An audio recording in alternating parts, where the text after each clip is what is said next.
Welcome to TOMMO'S Race CHINWAG, your favourite Formula 1 podcast produced by a British biased bloke with a massive Swede full of very questionable wheel knowledge. Broadcast live on YouTube and after the fact on Apple Podcasts and Spotify. We have a good old natter about each and every Grand Prix of the season. My name's Tommo, let's talk about it. It's almost like no time has passed at all, isn't it? Welcome back everyone to Tommo's post-race, pre-race, what am I talking about? Pre-race CHINWAG for the 2025 Mexico City Grand Prix. I am here, I am talking about the race. Austin done and dusted, back-to-back Grand Prix, so we're keeping it going, we're keeping it on. Welcome everyone on the live chat. Fabian, Daniel, Cone, Critical, Pal, Rayner, Thu, Hot Page, Daniel again. My name is Dan. Daniel, and my name is Dan. The Daniel bias is strong in this chat. It's very, very strong in this chat. Nicely on time. I know, right, Stefan? It's a turn up. Welcome, everyone. Hope you're all going to enjoy this one. Hope you're going to have a good time watching the race and then watching me talk about the race that's going to happen this weekend in Mexico City. I personally cannot wait. Round, like he has done so often, so recently, as my OBS studio briefly disconnects, but I think we're good. I think we are still live. Who knows, right? Troublesome internet. Wouldn't be a first. Would not be a first. What's happening, Lou? I'm not sure. I think we're back. Everyone. Welcome back, everyone. Right. Round 20, Mexico. Let's talk about the circuit, shall we? The Autódromo Hermanos Rodríguez in Mexico City. 4.3 kilometers, 71 laps at altitude, as we all know. So the track itself might not undulate much, but at altitude, thinner air means less DRS effectiveness, means the engines are struggling a bit more because there's no oxygen in the air, relative, right? And you basically can stick on Monaco wings, even though you've got that long run down into turn 1 and that long run from turn 3 to turn 4. But it's fine because the air's thin, so full wings, full downforce, you compensate as much as you can at Mexico. One that typically doesn't hurt those teams that maybe struggle a bit more from an engine point of view. So maybe this is a good weekend for Alpine. Maybe. And there's certainly evidence to suggest that it could be a good weekend because they make a good chassis, I think, in Enstone, although no one else runs that engine, so who knows, ultimately. Who bloomin' knows? So, C2, C4, C5 tyre compounds this weekend. Once again, there is a step. They are all a step softer than they were in Austin. They were pretty rock hard. You had the C1, the hardest of any compound, and no one wanted to use it during the Grand Prix. It's a step softer, but you've still got the jump between the hard and the medium, the C2 to the C4. Pirelli want to try and make a one-stop viable, but enough of a difference between a 1 and a 2 stop that you could go either way. That would be great if we could actually get variable strategies that work, that actually deliver a pretty similar outcome and would incentivize teams to go both ways, because that's always interesting when different strategies come together. Will it happen this weekend? Hopefully. Fingers crossed it works. And weather-wise, we're looking pretty steady. Not any rain scheduled. Obviously, it's still a little bit away out from Sunday, so that can change. 25 degrees highs Friday, 27 highs on Saturday, 28 highs on Sunday. So pretty toasty, but not quite as toasty as it was in Austin. And look, maybe, especially in the sprint with George, the Mercedes worked pretty well on Sunday, even though it was 30 degrees plus in Austin. So maybe they've figured it out somewhat anyway. But I still think they'll come alive in Vegas, the Mercedes boys. Surely, if Kimi Antonelli is going to win a race this year, it's going to be in Vegas, right? Surely.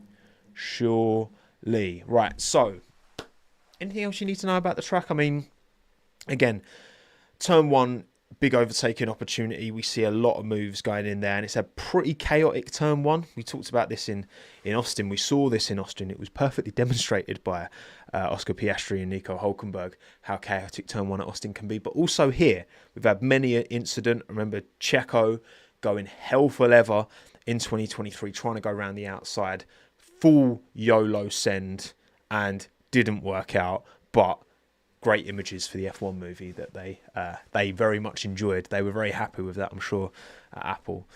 And yeah, even last year, Yuki got caught up, didn't he? and hit the wall straight on turn 1. Fortunately, he didn't take anyone else out, but expect chaos into turn 1. A normal weekend, no sprint this time out. No sprint this time out, a normal weekend in Formula 1.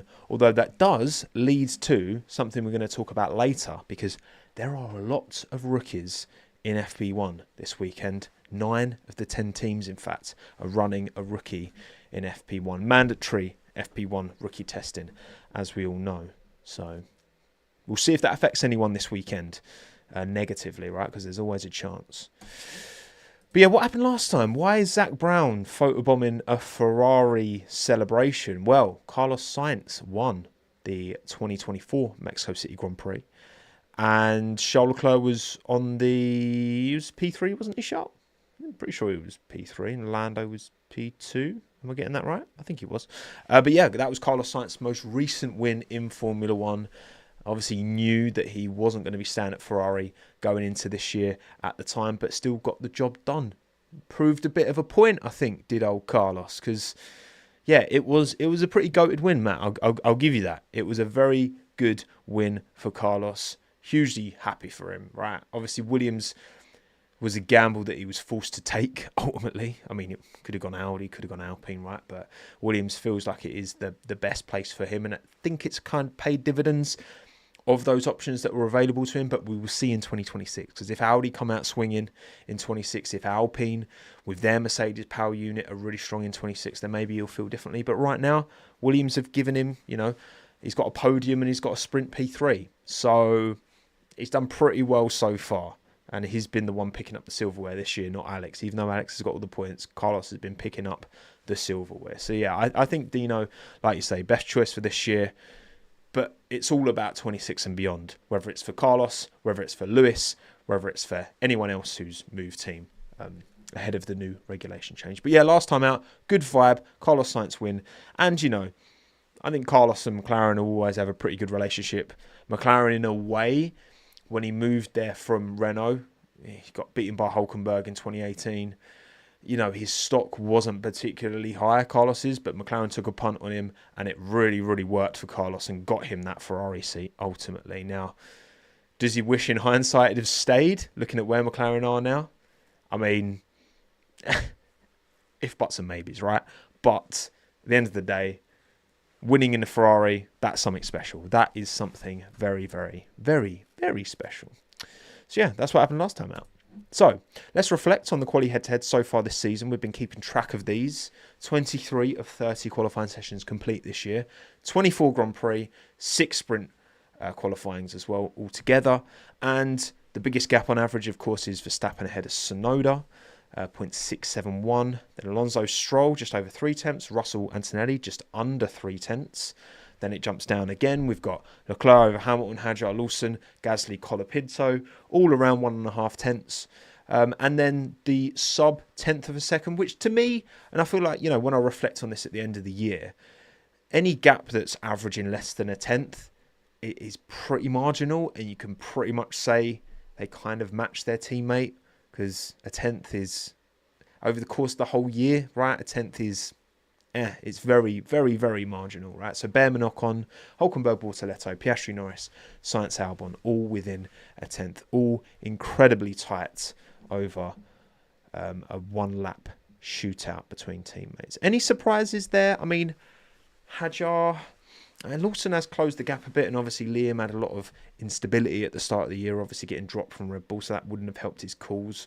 Colapinto has been closer to Gasly than I expected he would be. I've said that before, I'll say that again. Hamilton within a couple of tenths of Leclerc is, again, better than I expected, to be honest. I probably expected Antonelli to be a bit closer to Russell. And then it kind of depends how much of that is Antonelli underperforming and Russell overperforming, because Russell's always been exceptional over a lap. Mr. Saturday and all that, right? So, yeah, look, all in all, no big surprises, actually, in hindsight for me here. But we'll see how this finishes by the end of the year. And at the end of the year, I'll split it down the middle. It'd be interesting to compare the first half of the season, quali head-to-head, to the second half of the season. But that is all to come. That is all still to come. So, driver standings. This is where it's very, very interesting at the top. Just to briefly reflect, just 14 points between Oscar Piastri and Lando Norris at the top. And then you've got 40 points between Piastri and Verstappen in P3. None of these other positions really matter, to be honest. That's the 3 that we're interested in here. And Max has closed a hell of a gap, hasn't he? He has closed a hell of a gap. He is absolutely now in this title fight, indisputably. And as the thumbnail suggests, and we will get into this shortly, has he got another upgrade coming? It seems so, if you're going to listen to Helmut Marko anyway. So that should only help Max's cause. We know McLaren have stopped development on their car. And can their drivers get it done? Or will Max storm in last minute and steal it away from them? This could be amazing. This could be an amazing finale. It could be a damp squib. It could be dead, right? It could actually just be boring and nothing's actually going to happen. And Max just falls away and one of the McLarens just takes off into the distance. But I don't think that's going to happen. I'm trying to manifest it anyway. I'm trying to manifest it, all right? And sorry you don't like my hat awkwardly on. Did I ask?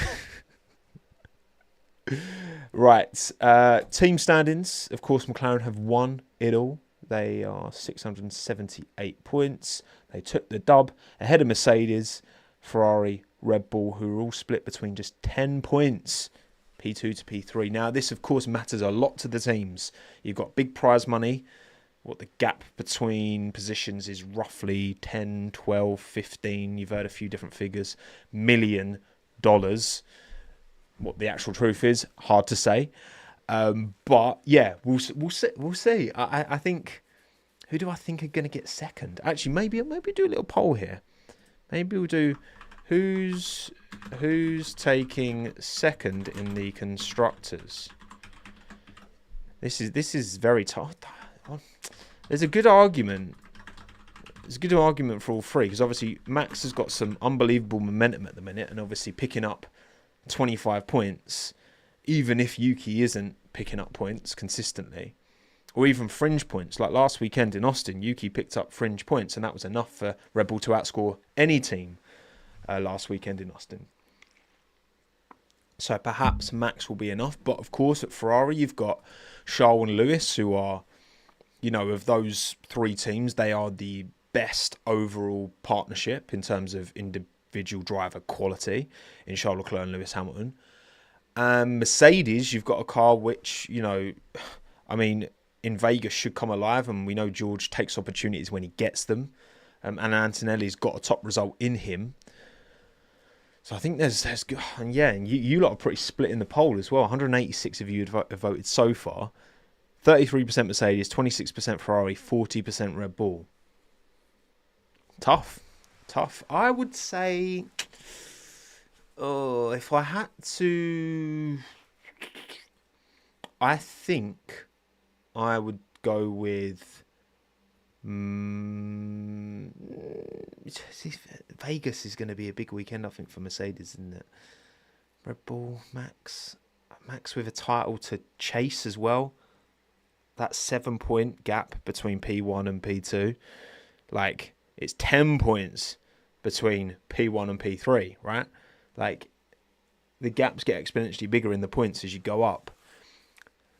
Oh, I don't know. I genuinely don't know. I couldn't even guess. And you're pretty evenly split as well. 35% Mercedes, 24% Ferrari, 41% Red Bull. But that's going to change. That is going to keep changing. Do nothing wrong. Exactly, Maher. If I don't predict anything, then I can't get it wrong. I can't get it wrong if I say nada. So that's what I'm going to say. But it should be interesting to see this one go down to the wire. Right. Okay. So that's the weekend in its totality. Briefly covered. Few little interesting topics we need to talk about, though, starting with this upgrade. Now, again, this is all because Helmut Marko loves to talk and to give statements, and we still have something up our sleeve. I don't know exactly when it will arrive, is what he said after Austin, I want to say. The article's from OE24.at, which is an Austrian sports tabloid thing. So that's the source for helmets. What do they have up their sleeve? Remains to be seen. Who knows? What could it be? Is it a bluff? Could be a bluff. Could be a bluff. Could well be a bluff. You never know. Because the thing is, we're at this point of the season now where it's so close, and there's been all this tape gate, right? Where McLaren tape on the wall and Red Bull mechanics moving it or something like that. This is the kind of shenanigans that you get at the end of the year when it's tight and there's something going on. And honestly, I question every single thing that comes out now. I question, like, is this just game playing? You have to question it all at this stage. You have to question every single thing. Is Marco just chatting S, like you say, Lolly? Maybe. Or is something coming to help Max's title push even further? If I had to say, if I had to predict, I reckon Red Bull have something. I would not be surprised if they have pushed that extra little bit to get this title potentially going, right? And they gambled, and I don't know, but it could be, it could be. It honestly could be. Mr. Hoppy, thank you for the super chat. Red Bull upgrade could be Verstappen centered, but I speak for everyone I say when I want a Synodium. Oh, Synodium. I love that, Hoppy. Love that, Hoppy. A Synodium would be superb, but of course, understandably, Red Bull's priorities right now, can they get Max to win this title? That is absolutely, obviously, going to be top of the list. If Yuki can step up as well, of course, that's more money in the bank. I say this, I've said this before, right? Look, I don't think for the top teams, like your Mercedes, like your McLaren, like your Ferraris, the ones with big backing financially, that money, sure, it's cool, and it helps with bonuses as well. A lot of team personnel, their bonuses will be attached to where they're finished in the constructors, etc., etc. But I don't think that constructors position is as important to them, because they probably get more value from the ATR and the wind tunnel allowance that you get from finishing lower, relative to the smaller teams like Haas and Williams and all that, who probably get more value from the money because they're not bankrolled by these huge multinational organisations. So, but yeah, we'll see. We will see. Is helmet chatting or is this legit? We will see. We will see. Also, like I said earlier, rookies galore. Thank you, Autosport, for this lovely little graphic that's just put it all together, and I can just use this in my stream. But shout out Autosport for this one. This is all 9. So you got Pato Awards is going to be in the McLaren. I believe Lando's McLaren. And yeah, because actually, let me there was a Sky Sports article which said who exactly each driver is replacing. Yeah, so yeah, Pato's in Lando's McLaren. Frederic Vesti is in George Russell's Mercedes. Antonio Fuoco is in Lewis Hamilton's Ferrari. Arvid Lindblad's in Max Verstappen's Red Bull. So Max will be sitting out FP1. So will Lando, but not Oscar. Will that make a difference? Perhaps. And there's talk as well. I don't know if this is confirmed, but potentially Oscar Piastri is going to be sitting out FP1 at Abu Dhabi, which could be, wow, that could be pretty crazy. But you got to get your FP1s in with your rookies. It's mandated in the rules. You've got Luke Browning in Carlos Sainz's Williams. You've got Jack Crawford in Lance Stroll's Aston Martin. Ryo Hirakawa in Ollie Behrman's Haas. Paul Aaron in Pierre Gasly's Alpine. And Ayumu Iwasa in Liam Lawson's Racing Bulls. That's your 9. Take the hat off and show us the ultra defensive hair. I just need a haircut. The hairline's actually holding up, you know. I don't want to speak too early, Edward, but the hairline's holding up. But I just need a haircut. So, so Pato's going to be vibes in Mexico. To see him in the McLaren car, that'll be lovely. Looking forward to that. Lindblad in the Red Bull is going to be interesting because aren't both Campos seats now signed up? I believe they are. I could be wrong there, but I think because Arvid was in a Campos last year in F2, and I think both Campos seats have been... Hang on, I should be able to find it. 2026 Formula 2. It should be on the 26 F2 wiki, surely. Yeah, Noel Leon and Nikola Solov, who Nikola Solov is another Red Bull junior, are going to be in the Campos next year. And yeah, Arvid's not been announced anywhere. So you've got Fittipaldi, Cian Shields, Noel Leon, Nikola Solov, Dino Boganovic, Colton Herta in the high tech as well. That's a news story that I almost forgot. Colton Herta has been confirmed at high tech in F2 next year. So we'll see how that goes. Joshua Dirksen in the Invicta, and Matthias Stenzorn, who's a McLaren junior, at Rodin. So there's quite a bit of actually junior news knocking about. But yeah, both Campos seats are now taken. So it's looking good for Arvids. I've said it before. I think giving him another year in F2 isn't necessarily a bad thing. However, maybe as well there is a third way where he doesn't race F2, but he's just super ingrained in racing bulls or Red Bull even, as a reserve driver, as a test driver, as a sim driver, doing tons of FP1s. Like that could also be what Arvid does next year. You know, Piastri had a year on the sidelines. It's not like that isn't viable as a route. You would expect that with two teams, Red Bull would find a way to get him in. But I personally would still stick as it is and then put Arvid in maybe for 2027. But we'll see. We will see. But yeah, these are the 9 rookies who are going to be partaking in Mexico FP1. That'd be interesting to see how they do. Fingers crossed. None of them have any nasty incidents. Wasn't it Ollie and Alex who had a coming together last year in Mexico in practice?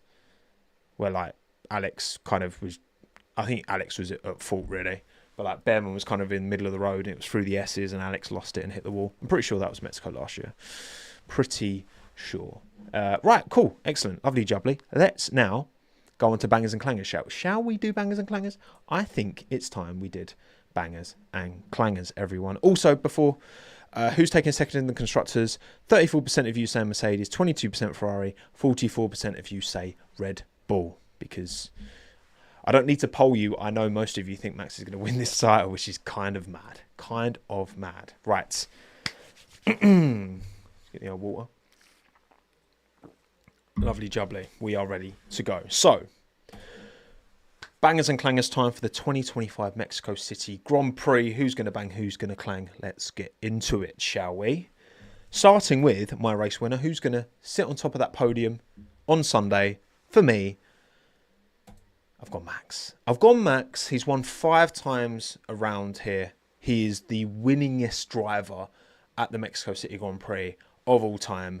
He did it for years in a Red Bull that was underpowered relative to the Mercedes, the dominant Mercedes at the time. And now with every little bit of incentive he could possibly need, the entire Red Bull team behind him, again, a track that he thrives around, I've got no reason to not vote for Max as my race winner. I think Max is going to take it this time out.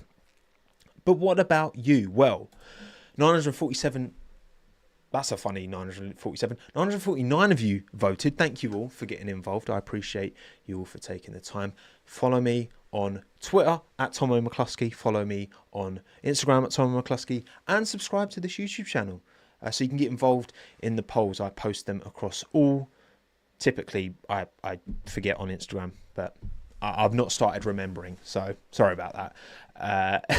So if you want to get involved in these polls, go check out my stuff. Make sure you get it push notified to you so that you can get involved. So your prediction of the 949 of you who did vote for race winner is Max Verstappen. 51% of you, just over half, went Verstappen to win, ahead of Charles Leclerc.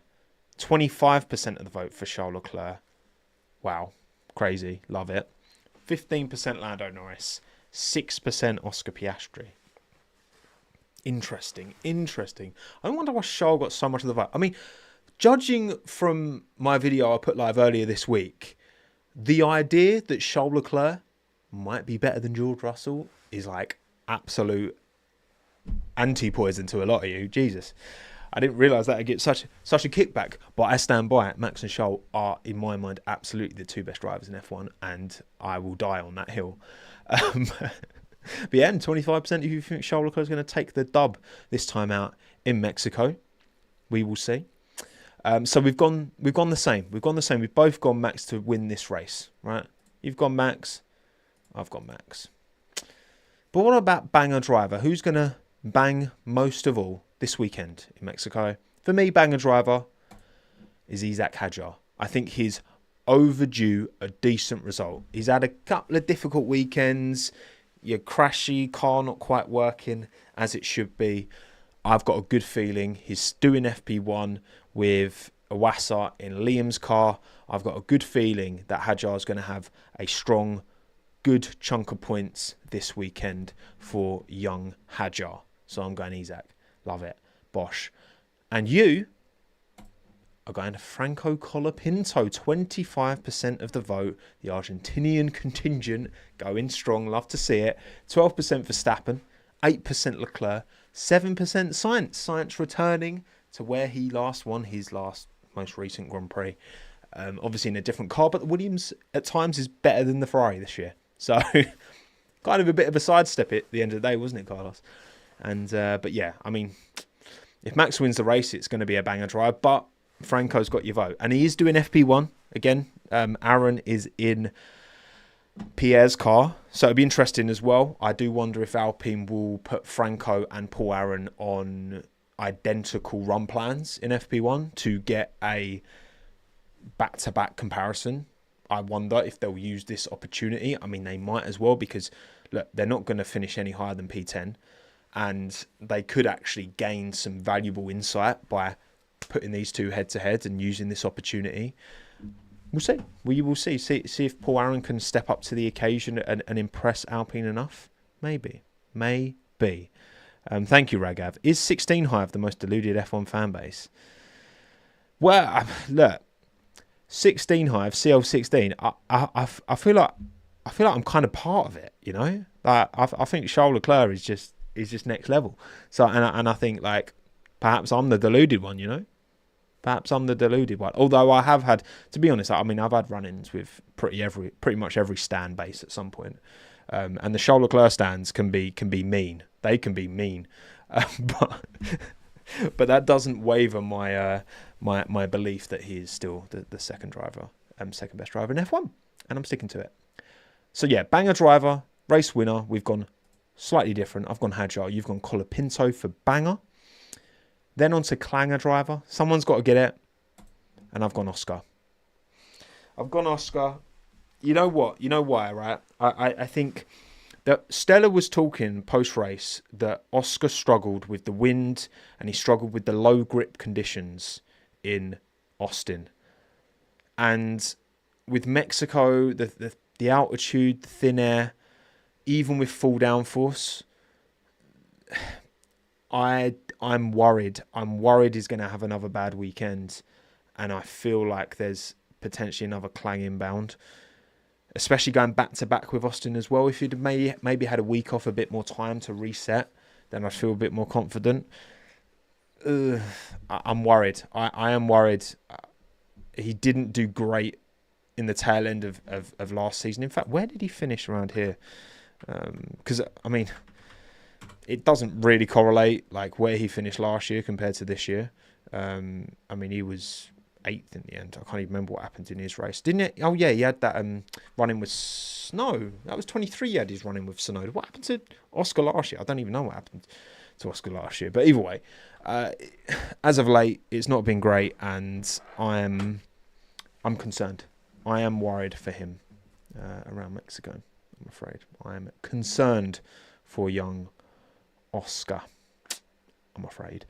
Your clanger driver this weekend, you've gone Lando, 34% of the vote, 19% Oscar. So, what, that is 53% of you have gone for one of the McLaren drivers as clanger driver, 8% Stroll, 6% Sonoda. So, where Max is coming through here now, McLaren in some ways kind of need one of their drivers to kind of step up and be like, hang on a second, right, we're going to stem the flow and we're going to show you what we can do. Can both of them do that? I mean, that would be the ideal from McLaren's point of view. Will both of them do that? Probably not.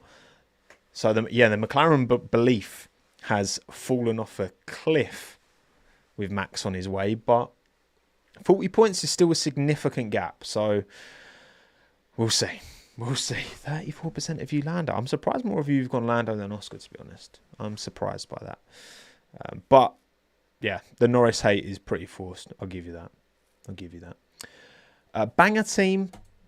Racing Bulls for me. I feel like Isaac's going to do a good job as much as, well, pretty much everyone's running a rookie. So Liam sitting out FP1. I mean, loads of other drivers going to be sitting out FP1s.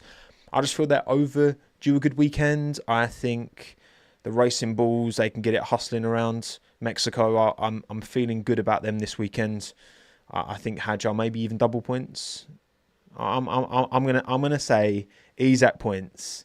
Lovely jubbly. That's your prediction right there. Maybe Liam fringe. You know, he's been fringe of the points a few times this year, Liam. I don't think his points tally fully correlates to actually the performances he's brought along to the table, in my opinion. Dino, I'm sleeping on Williams. Oh, well, you're not going to like my next prediction, Dino. So banger team for me, Racing Bulls. For you, Ferrari. 38% of the vote. 20% Red Bull. 13% Williams. 8% Mercedes. So big belief in Ferrari this weekend, which I'm kind of surprised about because, I mean, I guess they finished Austin on a high, but it started badly. And that's the problem with Ferrari at the minute. They can't even, within one weekend, they can't even keep it together and be consistent, you know. But we'll see. We will see. Will Ferrari find a way to turn it around and actually get a win? Charles not won a race this year. Lewis has won a sprint, but he's not been on a podium. And the opportunities are getting smaller as we get closer to the end of the year for Ferrari. But yeah, I mean, Max can get that P2 in the Constructors on his own. And just needs Yuki to just find a little bit of consistency. And Yuki's record, I'm pretty sure Yuki's got a pretty terrible record at Mexico. Like he's only finished it like once or something ridiculous. So Charles will win in Vegas. Maybe he will. But I think George has got a good chance in Vegas, just anticipating that Mercedes is going to be quick around there. But around Mexico, you think Ferrari's going to cook, and Williams and Red Bull and Mercedes. And then finally, Clanger team. I've gone Williams. Honestly, Williams operationally can't seem to string a weekend together without something going wrong. And actually in Austin, for once, it wasn't really on them. It was on their drivers. Alex messed up in qualifying, and then Sainz just harpooned Antonelli in the race. But more often than not, something about the Williams car lets their drivers down, and it breaks, and something happens. And I'm thinking, look, Mexico, you've got the thin air, you've got full downforce on your cars, but also you're running the engines. Like, the engines struggle around here because of the thin air, because of the lack of oxygen. And I just feel like this has got Williams breakdown, maybe even both cars written all over it, which hopefully doesn't age well as an Alex Albon fan. But yeah, that's my logic for Williams Clanger. It's not even so much a performance thing. I just worry that their cars aren't going to make the race because they don't seem to have a particularly good reliability record, as far as I'm concerned. Or both Williams will crash into Turn 1 J Pro. Or that will happen. So I've gone Williams Clanger. And you've gone McLaren Clanger. 35% of the vote. Interesting that 53% of you went for one of the McLaren drivers as Clanger. But only 35% of you went for McLaren as Clanger team. 24% Alpine, of course. But again, maybe this will be a good weekend for Alpine because this is less power unit sensitive around Mexico compared to previous years. And Max has proven that for years in that Renault-powered Red Bull, being able to beat Mercedes. You know, when Lewis was dominating, Max was always up there in Mexico, often winning, if not on the podium. So we'll see how that goes for them. 8% Aston Martin Clanger. and 8% Mercedes clanger. So, all different apart from Max, basically. We agree Max is going to win the race. Other than that, your guess is as good as mine. Lovely stuff. Right. Anything else, chat? We've been live for 36 minutes. So we can squeeze in 5-10 minutes of just whatever questions you have if you are here live on YouTube. Of the 871 of you here live, thank you for joining. Anything else I've missed? Actually, is there any super chats I might have missed? Oh, thank you, Ragav. Here we go. I completely disagree with the premise of your previous video. In my opinion, Max is a clear level above Charles in every single aspect. Could not disagree more. Could not disagree more. In every single aspect. Ragav, come on. Look, I agree Max is the best driver in F1 right now. Max is arguably, he's definitely going to go down as one of the greatest of all time. Absolutely Mount Rushmore. Completely agree on that front. However, to say he's a level clear of Charles in every single is to massively disrespect not just Charles Leclerc but the entire rest of the grid, right? Max is the best, don't get me wrong. But the way people talk about, oh, miles clear, like, it's just so over-sensationalized. Like, Max is the best because he consistently reaches his peak more than anyone else. But peak Charles and peak Max are going toe-to-toe in every aspect. In racecraft, in one-lap pace, in everything. But Max reaches that peak more frequently than Charles reaches his peak, and more frequently than anyone else in F1 reaches their peak. And I think you look at all of these drivers, you compare their peaks, their absolute top, them on their day. Most of these drivers, whether it's Max, George, Charles, Lewis, Fernando, Lando, Oscar, when they're on peak and cooking, they can all beat each other. But it's the fact that Max can reach the absolute peak. And also his, racecraft, one-lap pace, all this. He is up there. He's 1, 2, 3 in every single one of those aspects. It's the consistency that makes Max the greatest in this generation, in this level of F1 right now. But I've said my piece. That's how I feel. That's actually that's the difference, you know. Because Max just doesn't make these mistakes that every other driver seems to make. He's just relentlessly consistent, and that's what makes him the best. That is what makes him the best. But I appreciate your insight, Ragav. But I do agree. I do actually very much fundamentally agree. Thank you, Daniel, for the super chat. Hi, Tomo. Is true democracy out the window given sole candidate Ben Sulayem will likely be re-elected at the FIA election on December 12th? Thanks. Yeah, I mean, so I've not read into the details, but my understanding is that Tim Meyer had to pull out because there was like a sole representative from one of the regions, and because that representative had already aligned with Ben Sulayem, he wasn't allowed to run. That's my very, I don't really know, understanding of it. I've read like a couple of headlines and that's about it. So dig into the details yourself.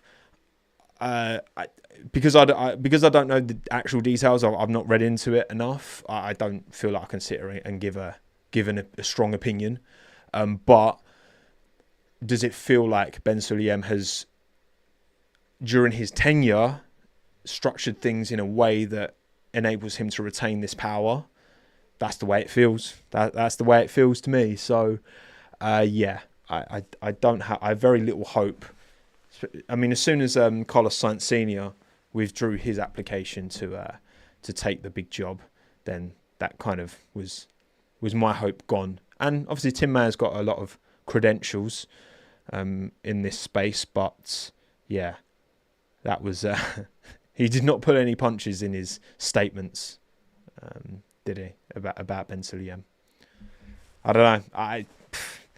Yeah, I mean, it just feels like it's a battle that isn't going to get won anytime soon. I mean, is there a limit to how many stints you can do as FIA president? I don't know. All too political for me. All too political. Thank you, Clinton, for the super chat. Do a review of Bathurst. 6 hours of great racing. You won't regret it. I was planning on skipping through it, but I was glued to it for the 6 hours straight. I feel like that's the kind of race I need to dedicate like the weekend to just like absolutely smashing through it and just watching the whole thing. So yeah, you know what? I might just give it a go, Clint. I might just give it a go. Give it a go, sorry. Thank you again, Raghav, for the super chat. Better in every single aspect doesn't mean he clears Charles. It's fine margins, and Max's consistency is demonic. That's the thing I rate of every single attribute that Max has, or any driver has. It's the consistency. When was it 23 or 24? Maybe 23, or it could have been 22. I remember there was it was at Mexico, and Max had done I don't know, 50 odd laps within 3/10 or something ridiculous. I can't remember exactly what it was, but it was just insane lap after lap, robotic level consistency. No mistakes, no errors. And again, there's it's all out there, right? Many a time I've come down very hard on Max because I've not liked the way he's gone racing. I've not liked the approach that he's chosen to take to get things done, whether that was in 2021, whether that was last year. But he knows what he's doing. I've never doubted that for a second. And he's calculated. And actually him making unforced errors, actual unforced errors, he must be considerably less than any other driver. And that's what makes it so terrifying from a McLaren point of view, because and he knows it in himself, because he said this in state, if Red Bull give him the equipment, he will almost certainly extract the maximum. And you can't say that to the same extent from any other driver.